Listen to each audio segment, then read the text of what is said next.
Electronic payments, online procurement systems, and automated record keeping can make business processes more transparent and accountable on the African continent. Digital platforms can also improve the interaction between business and government agencies and minimize the need for face-to-face interactions where corrupt practices often occur. This is according to a study that seeks to find out whether SMEs in Ghana as well as Nigeria's manufacturing sectors believe that introducing more digital tools and systems would lessen the risk of corruption. To talk more about the findings of the study and whether or not this can be applied throughout the continent, we're in conversation next with Professor Samuel Adomako, who is an Associate Professor of Strategy and Innovation at the University of Birmingham.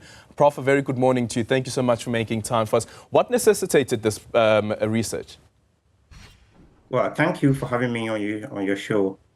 As you mentioned, a group of academics, we realized that there are problems on the African continent relating to corruption and other activities difficult for SMEs to penetrate in the market and to gather the opportunities that are needed for profitability and growth of their firms.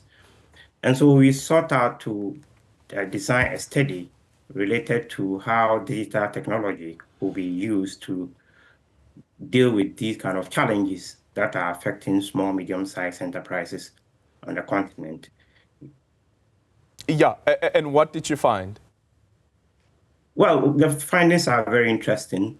The studies showed that promoting digitalization, governments in African countries can help create transparent and efficient business environment. We also find that this will attract more foreign investment and foster sustainable outcome economic growth. We also found that when SME managers perceive higher or intense corruption in the environment, the need of technology can lessen this kind of heightened corruption on the businesses that they do. And so we have a sample from Ghana and Nigeria, and the evidence points to the fact that the implementation of technology is critical for electronic payment, online payment systems, and record keeping. And this can help process more transparent and accountable kind of innovation on the continent. Yeah. Did you ask those SMEs at all about the role of small business that would, for instance, insist on using cash for transactions instead of going the online platforms? And that's the reason why we see corruption creeping in and sometimes also money laundering. Yes, so we explained to them about the digitalization process that we were interested in when we visited them. We talk about business process digitalization, which includes making the whole process of conducting business digitalized. And so this includes cashless society, electronic payment systems, online procurement systems, automated record keeping. And they mentioned that this can keep the environment. Sorry, Prof, we lost you there. You were saying that this can keep the environment? Okay. Yes. Let me come back. I'm sorry for the disturbance. So this can keep the environment safe and eliminate corruption from the system. This also minimizes the need for face-to-face interaction where corrupt practices often occur. It boosts fairness and transparency. So these are some of the things that we found in our study and the questions that we asked them. Some of them pointed out that, yes, the use of technology, digital technology has helped them to improve their profitability and has reduced the problems of engaging with policy makers in corrupt activities. Yeah, with for instance, with the digitizing procurement as an example, how do you deal with the human element? Because you still need to plug in the minimum criteria, and that minimum criteria is being determined by an individual. So how do we ensure that the individual's biases does not influence the outcome of a digital process that seemingly would somehow benefit a certain group instead of another group because of that particular criteria that has been put in place? Well, this is very interesting.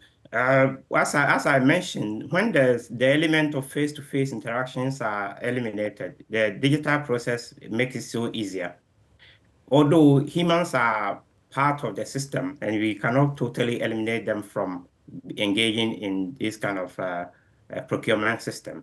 But when the procurement system is embedded online and every process is done online without meeting individuals who may sometimes demand kind of some bribes before the process is done, then these kind of activities are currently kind of removed from the process. And so the process of digitalization is critical for eliminating the human-to-human interaction and to help, make it more transparent. And the process of, for example, from phase 1 to phase 2, phase 3, this could be more transparent and the fairness process could be boosted based on that. Yeah, I wonder how something like this could work in South Africa. Of course, some of the tender processes have now been digitized, but I want to quickly just paint you a scenario, Prof, and I want to find out from the work that you've done if there's any software that will be able to respond to this or what sort of work we need to do around this. One of the issues that have been raised, especially by SMEs, is that they develop ideas. Sometimes they don't patent those ideas. They also, for instance, respond to a call. This is now when there is a tender that is being advertised. Submit documents, sometimes confidential documents, that speaks to the innovation capacity of a certain SME. They don't get the contract. They don't get to win the contract. And the next thing what they find out is actually the person or the company that won the contract basically copied their submission. And that's how they were able to win the contract, even though they don't have the innovation that is required. And then later on come and subcontract the very same company that also submitted documents to be to win the tender. So this is an issue that is prevalent in most of countries that have been characterized by corrupt activities. Most kind of companies who have some political networks or some of the institutional networks that are helping them to secure this kind of contracts. And these small, medium-sized enterprises that don't have the capacity or let's say the financial muscle to be able to bid for these kind of contracts makes it very difficult. But the transparency and accountability issue here related to digital platforms is that digital platforms can make the process more transparent, and this can reduce the opportunities for corrupt activities. So, for example, e-procurement systems can provide a clear record of transactions and decisions. So when these kind of activities are e-transacted, the process is well known on the system, and when it comes to accountability, they are able to know the process and the decisions that were made. So another way to think about these digital payments is that kind of moving from cash-based transactions to digital payments can reduce bribery and ensure more transferable financial activities. So if you're able to trace the financial activities or let's say activities of kind of procurement officers online and know the process that is being transacted, this will be easier for them to be able. One particular kind of technology that can be used is the blockchain technology. And the nature of this kind of technology can ensure that records are tamper-proofed by providing a reliable audit trail. This is more important for most kind of companies. Yeah, and also your recommendation for policymakers to offer tax incentives, grants and subsidies to SMEs that invest in digital technologies. Yes, this is one of the recommendations for policymakers, that they should offer tax incentives, the kind of grants and subsidies. And this will help them to be able to embark on strong capability for digitalization. Most of these kind of SMEs are weak in terms of digital capability. So by offering these kind of incentives can help them offset the initial costs that are mostly associated with digitalization.